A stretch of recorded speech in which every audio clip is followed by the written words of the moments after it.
తగిన సమయమందు మిమ్మల్ని హెచ్చించినట్లు ఆయన బలిష్టమైన చేతి కింద దీన మనస్కులై ఉండుడి. పేతురు సంఘానికి ఈ మాట రాస్తా ఉన్నాడు. తండ్రి అయిన దేవుని భవిష్యత్ జ్ఞానం బట్టి ఆత్మ వలన పరిశుద్ధత పొంది ఏర్పరచబడిన వారికి దేవుని బిడ్డలకు రాస్తున్నాడు, దైవ సంఘానికి రాస్తున్నాడు. పరిశుద్ధులకు, దేవుని వాక్యానికి విధేయులైన వారికి ఈ మాటలు రాస్తున్నాడు.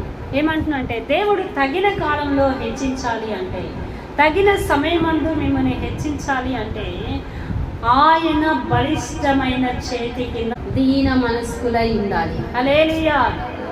మనం అందరం ఏం కోరుకుంటాం? హెచ్చింపబడాలని కోరుకుంటాం, ఉన్నత స్థితికి రావాలని కోరుకుంటాం. ఏ విషయాల్లో మనం హెచ్చింపబడాలనుకుంటా ఉంటాం?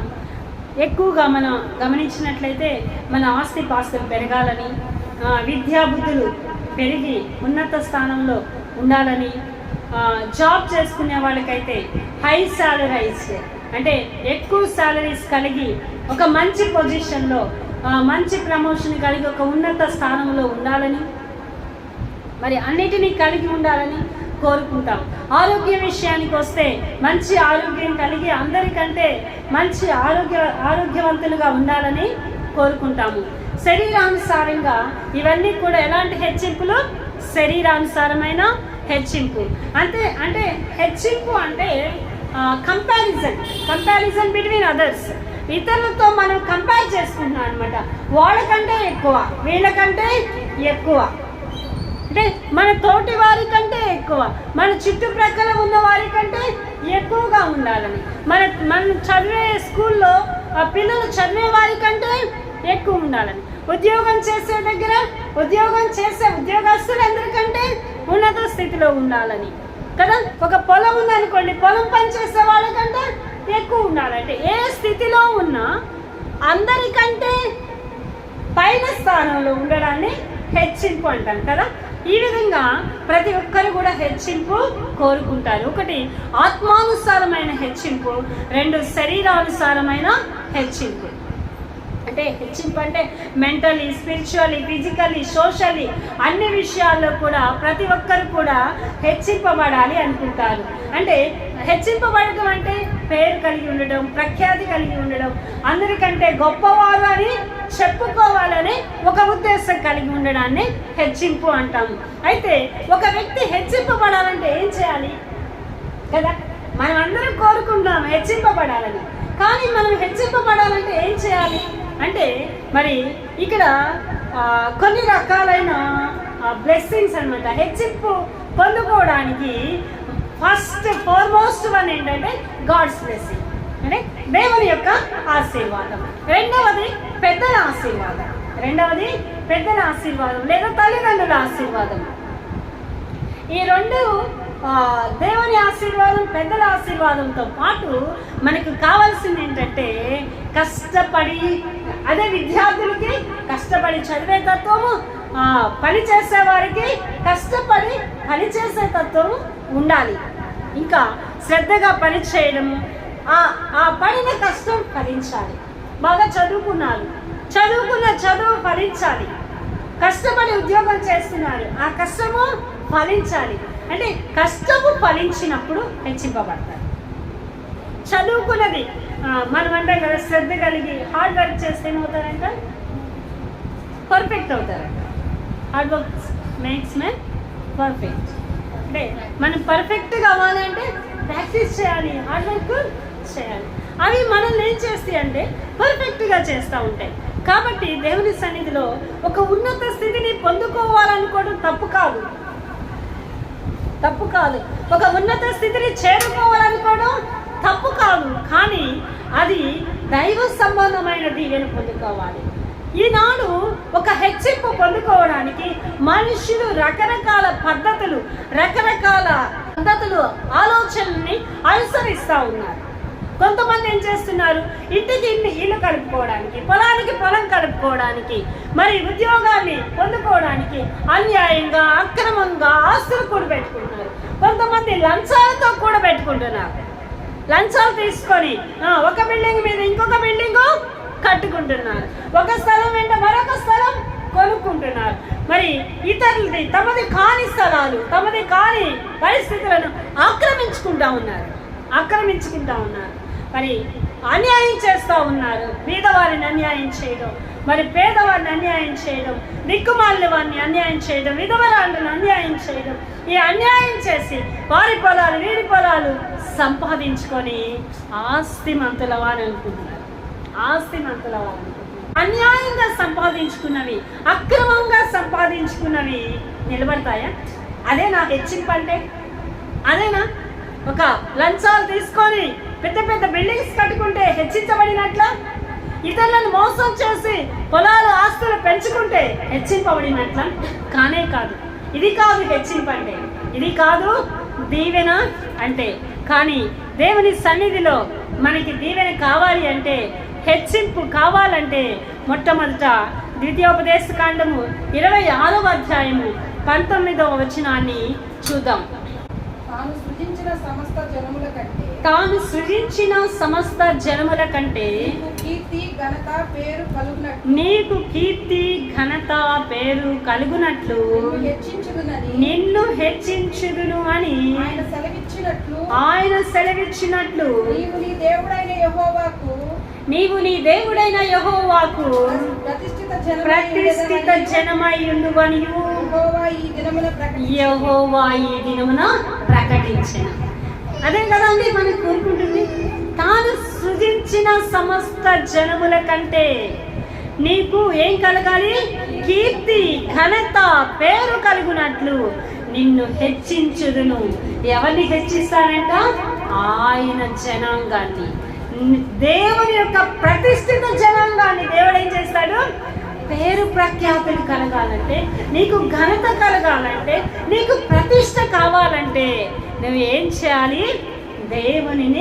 దేవుని సన్నిధిలో నీవు హెచ్చింపబడాలి. మరొక వాక్యం చూద్దాము. ద్వితీయోపదేశకాండం 28:1. నీవు నీ దేవుడైన యెహోవా మాట శ్రద్ధగా విని నేడు నేను నీకు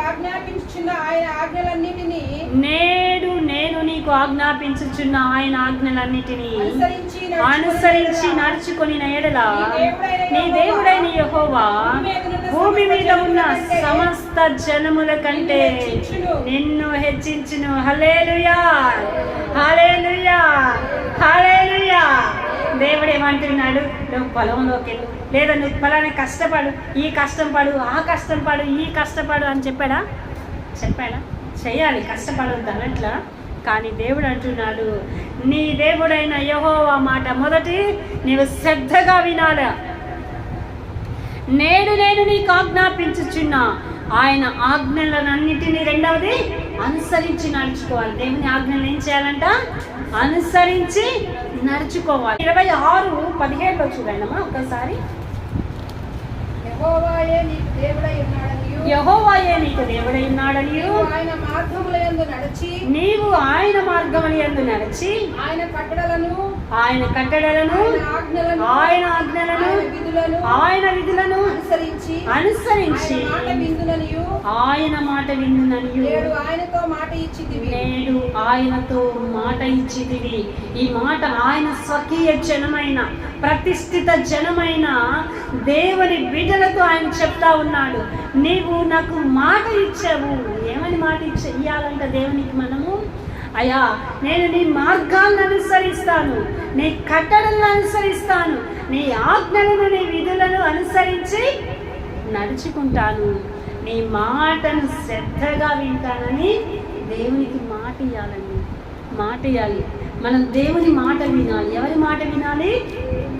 దేవుని మాట వినాలి. హవ్వ ఏం చేసిందో తెలుసా? ఏం చేసింది? ఎవరి మాట వినింది హవ్వ? దేవుడు అనుకున్నాడు ఆదాము హవ్వని చేసి మీరు ఫలించి అభివృద్ధి పొందండి, అందరికంటే మీరు హెచ్చింపబడతారంటే హవ్వ ఎవరి మాట వినింది? సాతాను అంట. ఇది నిజమా? ఇది నిజంగానేనా? దేవుడు మిమ్మల్ని పలానా పని చేయొద్దని చెప్పాడా? పలానా పని పలాంది తినొద్దని చెప్పాడా? పలానా దగ్గరికి వెళ్ళొద్దని చెప్పాడా? పలానా విషయంలో మరి ఈ పని చేయొద్దని చెప్పాడా? ఏం కాదు. ఏమి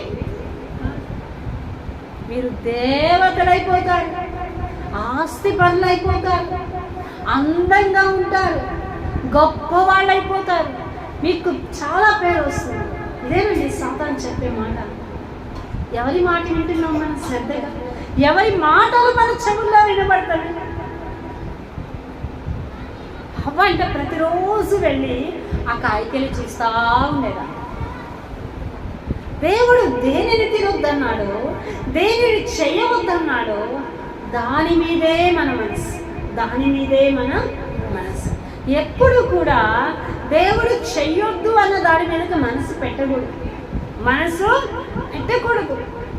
ఈనాడు చాలా మంది చేస్తున్నారు ఏంటంటే, దేవుడు ఏది చెయ్యొద్దన్నాడు, లంచం తీసుకోవద్దన్నాడు అనుకోండి, లంచం వైపే చూస్తూ ఉంటారు, దాని వైపే చూస్తూ ఉంటారు. త్రాగొద్దు అన్నాడు అనుకోండి దేవుడు, ఆ త్రాగే దాని వైపే చూస్తూ ఉంటారు. దేవుడు పాపం చెయ్యొద్దన్నాడు అనుకోండి, ఆ పాపం వైపే చూస్తూ ఉంటారు. ఒక్కసారి చూస్తే పాపం కాదు, కానీ మరలా మనం చూస్తున్నామంటే అది పాపంగా మారిపోతుంది.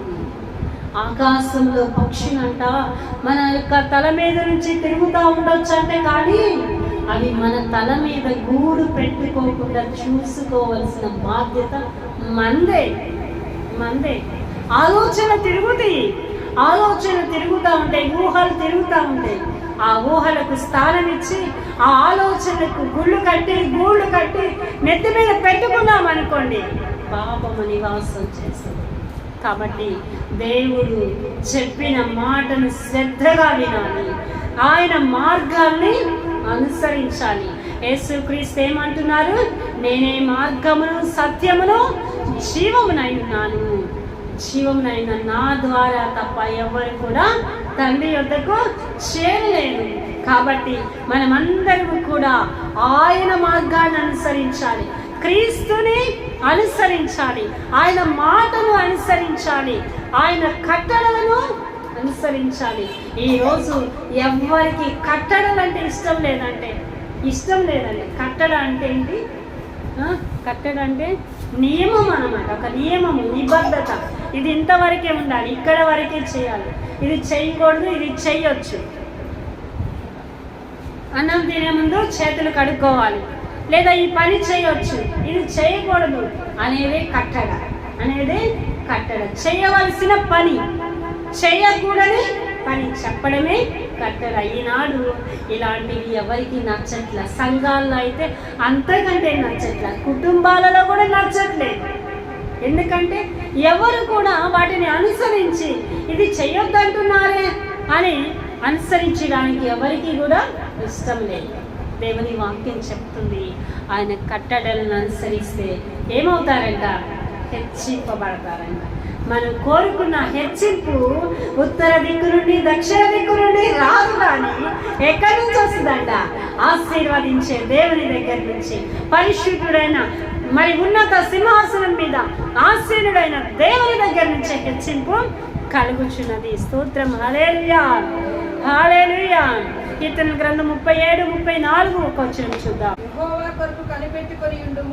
యెహోవా కొరకు కనిపెట్టుకొని ఉండుము, ఆయన మార్గమును అనుసరించు, భూమిని స్వతంత్రించుకొనున్నట్లు ఆయన నిన్ను హెచ్చించును.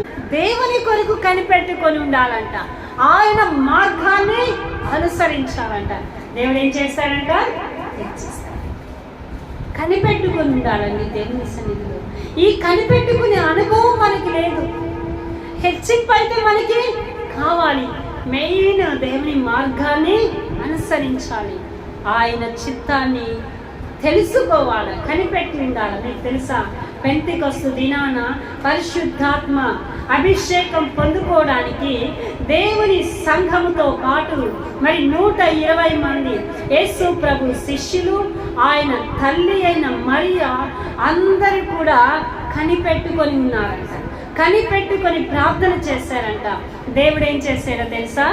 పరిశుద్ధాత్మ అభిషేకాన్ని వారి మీద కుమ్మరించాడు. అలాగే మరి ఈనాడు కనిపెట్టుకొని ప్రార్థన చేయడం అలవాట్లేదు. ఇన్స్టెంట్ కాఫీ లాగా పాలు వేడి చేసుకొని కాఫీ కలుపుకొని తాగడమే కదా, అన్ని ఇన్స్టెంటే. దోశలు అట్టుపిండి నానబెట్టుకొని అట్టులు వేసుకునే పని లేదు, అట్టుపిండి రెడీమేడ్గా వచ్చేస్తుంది. దోశలు చపాతీలు రోటీలు కూడా తయారు చేసి కాల్చుకొని తినడమే. ఇప్పుడు అంతా ఆటోమేటిక్గా రెడీమేడ్ ఫుడ్ వచ్చేసి మన జీవితంలో కనిపెట్టుకొని ప్రార్థన చేయాలి. ఏం చేయాలంట?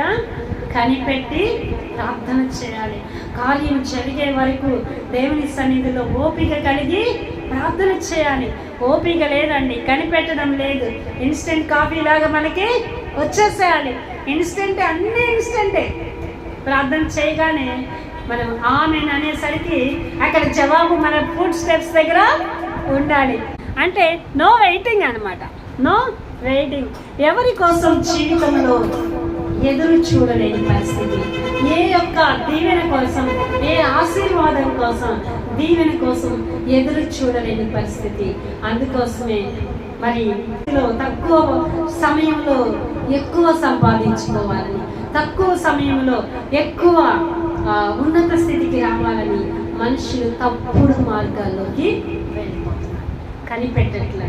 ఉద్యోగం చేస్తే మనకి లాటరీ టికెట్ తగిలినట్టు 1 కోటి రూపాయలు రావాలా, 1 కోటి రూపాయలు రావాలి. మనం ఒక కళ్ళు మూసుకొని కళ్ళు తెరిచేసరికి మన కళ్ళ ముందు మరి దేవకన్యలు ప్రత్యక్షమైనట్టు కోట్ల కోట్లు ప్రత్యక్షం అవ్వాలి. ఇది కాదండి దేవుని మార్గం. దేవుని మార్గం అంటే కనిపెట్టి ప్రార్థన చేయాలా, కనిపెట్టి దేవుని సన్నిధిలో నిలబడాలా. అప్పుడు దేవుడు ఏం చేస్తాడు తెలుసా? ఆశీర్వదిస్తాడు. యెషయా గ్రంథంలో ఏమంటున్నా అంటే యెహోవా కొరకు కనిపెట్టుకుంటే ఏమవుతుందంట? మీరు పక్షి రాజుల వలె అలయక పరిగెత్తెదరు, సొమ్మసిల్లక సాగిపోతారు. ఎందుకు అలసిపోతున్నారు? ఎందుకు సొమ్మసిల్లిపోతున్నారు? అంటే కనిపెట్టలేక సొమ్మసిల్లిపోతున్నారు, సొక్కిపోతున్నారు. కనిపెట్టాలి అంటే ఓర్పు కలిగి ఉండాలా. దేవుని బిడ్డలకు కావలసింది ఏంటో తెలుసా? ఓర్పు, సహనము. ఈనాడు సంఘాలలో కనబడినది, కుటుంబాలలో కనబడినది, బిడ్డలలో కనబడింది ఏంటంటే ఓర్పు, సహనము. దేవుడు అంటున్నాడు, ఆయన కొరకు కనిపెట్టుకో, ఆయన ఏం చేస్తాడు? నిన్ను హెచ్చిస్తాడు.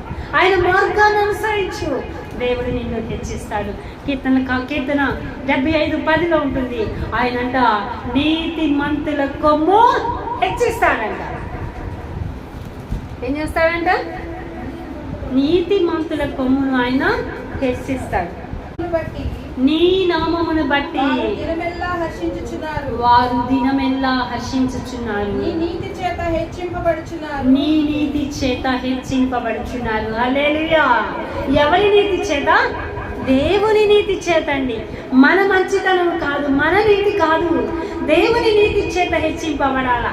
దేవుని నామము మనల్ని హెచ్చించేది.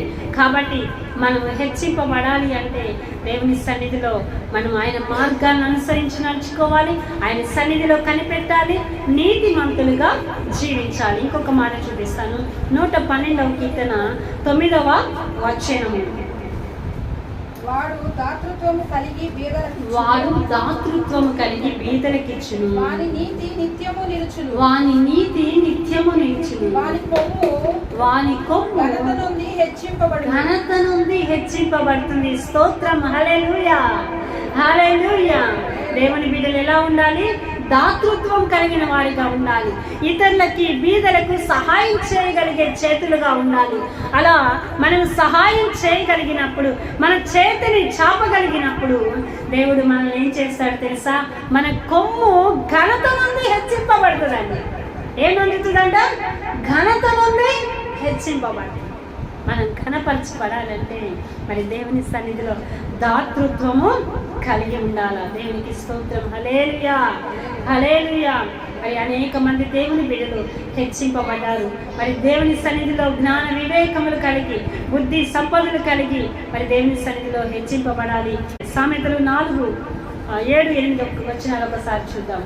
సంపాదించుకొనుటయే జ్ఞానము సంపాదించుకున్నట్టయే జ్ఞానమునకు ముఖ్యాంశము. జ్ఞానమునకు నీ ముఖ్యాంశము. సంపాదన అంతయు ఇచ్చి నీ సంపాదన అంతయు ఇచ్చి బుద్ధి సంపాదించుకొనుము. బుద్ధి సంపాదించుకొను. దాని గొప్ప చేసిన ఎడల దాని గొప్ప చేసిన అది ఎడల నిన్ను హెచ్చించును. అది నిన్ను హెచ్చిస్తుంది. స్తోత్రం, హల్లెలూయా. జ్ఞానం సంపాదించుకోవాలంటండి, బుద్ధిని సంపాదించుకోవాలా, తెలివితేటలు కలిగి వివేకము కలిగి జీవించాలి దేవుని సన్నిధిలో. అప్పుడంట అది నిన్ను హెచ్చిస్తుంది. నేను జ్ఞాని కదా అనుకునవద్దు. ఈ లోక సంబంధమైన జ్ఞానము ఎలాంటిదో తెలుసా? మనుష్యుల జ్ఞానము ఎలాంటిదంటే దయ్యముల జ్ఞానం వంటిదండి. ఎక్కడ ఈ లోక సంబంధమైన జ్ఞానం ఉంటే అక్కడ గొడవలు, అక్కడ వివాదాలు, అక్కడ నీచమైన కార్యాలు జరుగుతాయి. కానీ పరిశుద్ధ జ్ఞానం కలిగిన వారు దేవుని బిడ్డలుగా కొనియాడబడతారు. కాబట్టి దేవుని సన్నిధిలో దైవవాక్యం సెలవిచ్చినట్లు మనం జ్ఞానము సంపాదించుకోవాలా. నీ సంపాదన అంతా ఇచ్చి బుద్ధి సంపాదించుకో. దాన్ని గొప్ప చేస్తే అది నిన్ను హెచ్చిస్తుంది. జ్ఞానం. అందుకే సొలొమోను భక్తుడు ఏమని కోరుకున్నాడో తెలుసా? ఏమని ప్రార్థన చేశాడు? దేవుడు ప్రత్యక్షమయ్యి, సొలొమోను నీకేం కావాలి నాయనా అని అడిగితే ఏమన్నాడు? అయ్యా ఆస్తిపాస్తులు అయ్యా, రాజ్యాలు అయ్యా, రాజుల ప్రాణాలు అయ్యా అని కోరారా? లేదు. నీ ప్రజలను పరిపాలించడానికి కావాల్సిన బుద్ధి జ్ఞానాన్ని నాకు ఇచ్చేయి. చూడండి, మనం సంపద ఇచ్చి కొనుక్కోవాల్సింది ఏంటంటే జ్ఞానం అండి. మనం సంపద ఇచ్చి కొనుక్కోవాల్సింది ఏంటది? జ్ఞానం కొనుక్కోవాలి. అది మనల్ని హెచ్చిస్తుంది. చాలామంది మాకు చాలా డబ్బులు ఉండేయండి, చాలా ఆస్తులు ఉండేయండి, చాలా పొలాలు ఉండేయండి, అంతా పోగొట్టుకున్నామండి, ఇప్పుడు ఏమి లేదండి అని చెప్తా ఉంటారు. ఎందుకంటే జ్ఞానం లేక, బుద్ధి జ్ఞానం లేక, వివేకం లేక కలిగిన దాన్ని ఏం చేస్తున్నాం? పోగొట్టుకుంటున్నాము. మరి ఒక సహోదరుడు కూడా మన గత నెలలో వచ్చారు మన ప్రార్థనకి.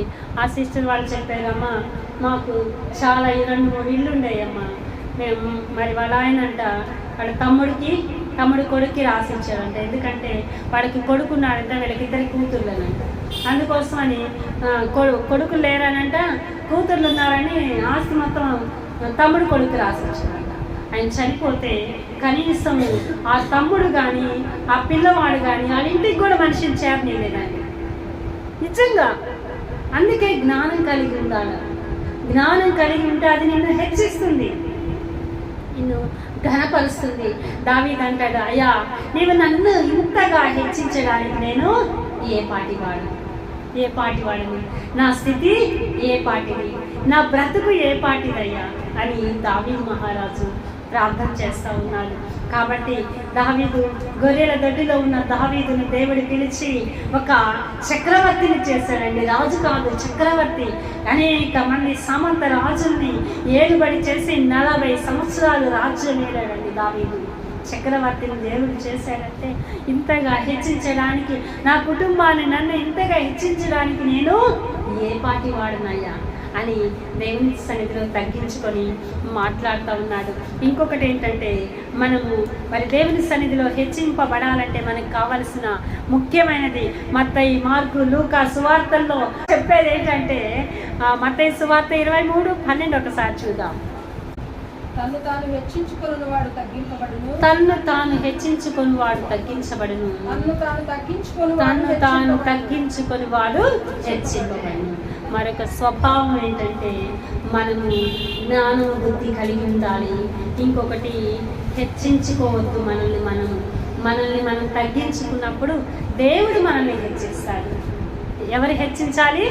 దేవుడు హెచ్చించాలి. అందుకే మరి దేవుని సన్నిధిలో మనము హెచ్చింపబడాలి అంటే తగ్గించుకోవాలి. నాకంటే ఎవరు లేరు, నేనే గొప్ప, మాకిది ఉంది, మాకు అది ఉంది అని మనం చెప్పుకోవడం కాదు. కానీ మనల్ని చూసిన వారు మనల్ని పొగడాలంట. మనల్ని చూసిన వారు ఏం చేయాలి? మనల్ని పొగడాలి.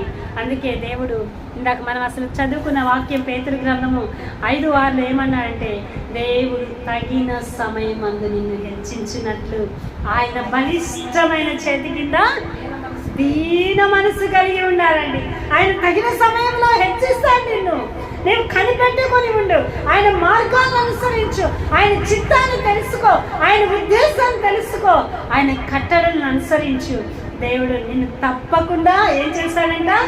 హెచ్చిస్తాడంట. ఒకప్పుడండి చిన్న చిన్న పూరిళ్ళలో ఉన్న జీవితాలండి. ఈనాడు ఆ పూరిళ్ళలో నుంచి పెంకుటిళ్ళలో నుంచి కొంచెం రేకుల షెడ్లోకి, మరి అలాంటి స్థితి నుంచి తర్వాత బిల్డింగ్స్లోకి తీసుకొచ్చి మరి కారులు ఇవన్నీ ఇచ్చి మనల్ని అందరినీ మన కుటుంబాల్లో ఇంత ఆశీర్వాదం ఇస్తున్నాడంటే ఒకప్పుడు మనం ఏ స్థితిలో ఉన్నాము, ఎక్కడ కూర్చున్నాము? ఈ గుడ్డులు పెట్టుకొని దీపాలు పెట్టుకొని చదువుకున్న జీవితాలు ఈరోజు ఇంతగా ఆశీర్వదించబడ్డాయి అంటే దేవుని యొక్క మహా కృప. హల్లెలూయా, హల్లెలూయా. దేవునికి ఎంత చెల్లించిన రుణము తీరదు. కాబట్టి నమ్మకంగా ఉండాలి ఆయన సన్నిధిలో. దేవుని స్తుతించినప్పుడు దేవుడు ఏం చేస్తాడంటే దేవుడు మనల్ని హెచ్చిస్తాడు. ఇంకో 2 కొరింథీ 11:7 ఒకసారి చూద్దాం. హెచ్చింపవలనని మీకు దేవుని సువార్తను ఉచితముగా ప్రకటించుచు నన్ను నేనే తగ్గించుకొనినందున పాపం చేసినా. పౌలు అడుగుతున్నాడండి, మీరు హెచ్చింపబడాలని నేను మీకేం చేశాను? సువార్తను ప్రకటించా. మీకు సువార్త ప్రకటించబడుతుంది అంటే మీరు హెచ్చింపబడాలి అని, మీరు ఉన్నత స్థితికి రావాలి అని సువార్తను ప్రకటిస్తున్నామండి. కష్టపడుతున్నాము, శ్రమ పడుతున్నాము, కన్నీరు కారుస్తున్నాము, వేదనతో దేవుని పాదాల దగ్గర ఉపవాసాలుండి ప్రతి కుటుంబం కొరకు ఎందుకు ప్రార్థన చేస్తున్నామో తెలుసా? కుటుంబాలు రక్షణ పొందాలి, కుటుంబాల్లో నెమ్మది కలగాలి, మరి గొడవలు అల్లర్లు పోవాలి, సమాధానం కలిగి జీవించాలి అని మీరు హెచ్చింపబడాలని ప్రార్థన చేస్తూ ఈ సువార్తను శ్రమ అనక కష్టం అనకుండా ప్రకటిస్తూ ఉన్నాము. ఎట్లా? ఉచితంగా నీవు ఒక ఉన్నతమైన స్థితికి రావాలని సువార్తను ప్రకటిస్తూ ఉన్నాము. ఇంకొక మాట చదువుకొని ముగిస్తాను. హెబ్రీ పత్రిక 1:9 నీవు నీతిని ప్రేమించితివి, దుర్నీతిని ద్వేషించితివి. అందుచేత దేవుడు నీ దేవుడు నీ తోడి వారి కంటే నిన్ను హెచ్చించినట్లుగా ఆనంద తైలముతో అభిషేకించెను. హల్లెలూయా, హల్లెలూయా. ఆయన నిన్ను ఆనంద తైలంతో అభిషేకించి నిన్ను హెచ్చించే దేవుడండి. నువ్వేం చేయాలి తెలుసా? దుర్నీతిని ద్వేషించాలి. ఏం ద్వేషించాలి? దుర్నీతిని ద్వేషించాలి. నీవు నీతిని ప్రేమించి దుర్నీతిని ద్వేషించాలి. దేవుని బిడ్డలు మరి లోకముతో మరి కలిసిపోవడానికి వీలు లేదండి. లోకంతో చేతులు కలపడానికి వీలు లేదు, పాపంతో చేతులు కలపడానికి వీలు లేదు. కాంప్రమైజ్ కావద్దు. పాపము పాపమే, శాపము శాపమే. ఎక్కడ కూడా మరి పాపం విషయంలో మనం మౌనంగా ఉండవద్దు. నీవు నీతిని ప్రేమించావు, దుర్నీతిని ఏం చేశావు? ద్వేషించావు. అంతే, పాపాన్ని ద్వేషించాలండి. యేసయ్య కూడా ఏమన్నాడు తెలుసా? నీవు ఇకను పాపము చేయి. ఆయన అంట పాపిని ప్రేమించి పాపాన్ని ద్వేషించాడంట. ఎవరిని ప్రేమించాడు? పాపిని ప్రేమించాడు. మనం చేయాల్సింది పాపిని, మరి పాపములో ఉన్న వారిని ప్రేమించాలి. కానీ ద్వేషించాల్సింది ఎవరిని? పాపాన్ని ద్వేషించాలా. అప్పుడు దేవుడు మనల్ని ఏం చేస్తాడు తెలుసా? హెచ్చిస్తాడు. కాబట్టి దేవుని యొక్క సువార్త మనకు ప్రకటించబడుచు ఉండగా దేవుడు మనల్ని హెచ్చించడానికి ఆయన సెలవిచ్చిన రీతిగా మనము దేవుని సన్నిధిలో మనల్ని మనం తగ్గించుకొని ప్రార్థన చేయాలా. కళ్ళు మూసుకొని ప్రార్థన చేద్దాం. దేవుడు నిన్ను హెచ్చించినట్లు, నీ స్థితి మార్చి తన యొక్క ఉన్నత స్థితి దేవుడు నీకు దయచేయనట్లు, నువ్వెక్కడ పడి ఉన్నా, ఏ స్థితిలో ఉన్నా దేవుడు నిన్ను లేవనెత్తబోతా ఉన్నాడు. ఆయన నీ చేయి పట్టుకొని ఉన్నాడు. తన కృపను నీ పట్ల విస్తరింపచేయుచున్నాడు. నీ చుట్టూ అంధకారం ఉన్నా ఆయన అంధకారంలో నుండి నిన్ను పైకి లేవనెత్తి నిన్ను హెచ్చింపబోతా ఉన్నాడు. నీ చుట్టూ శత్రువులున్నా నీ శత్రువుల కంటే నీ తల పైకి ఎత్తబోతా ఉన్నాడు దేవుడు. కాబట్టి విశ్వాసంతో ఆయన పాదాలు పట్టుకుందాం. నమ్మకంగా ఆయన్ని వెంబడించుదాం, ఆయన మార్గాల్ని వెంబడించుదాం, ఆయన మాటను అనుసరించి నడుచుకుందాం. దేవుడు తన కృపను మీ పట్ల విస్తరింపబోచున్నాడు. కాబట్టి ప్రార్థన చేసుకుందాం. ప్రభువా, మమ్మల్ని లేవనెత్తి బలపరచండి. ఎవరైతే ప్రార్థనలో ఏకీభవిస్తున్నారో వారందరికీ కూడా హెచ్చింపు దయచేయండి. ఉత్తర దిక్కు నుండి, దక్షిణ దిక్కు నుంచి కాదు, కానీ అయా ఆకాశమందు నీ యొద్ద నుండే హెచ్చింపు కలుగుతుంది తండ్రి. హెచ్చించి నీ బిడ్డలను ఘనపరచండి, కీర్తి ఘనతలకు యోగ్యులుగా చేయండి, ఆశీర్వదించమని యేసు నామములో అడుగుచున్నాను తండ్రి. ఆమేన్. God bless you. ఈ వాక్యం మీకు దీవెనకరంగా ఉన్న యెడల మీ స్నేహితులకు, బంధువులకు షేర్ చేయండి, లైక్ చేయండి, కామెంట్ చేయండి. అనేక మందికి సువార్త ప్రకటించబడడానికి మీ వంతు ప్రయత్నం చేయండి. ఆమేన్. హల్లెలూయా.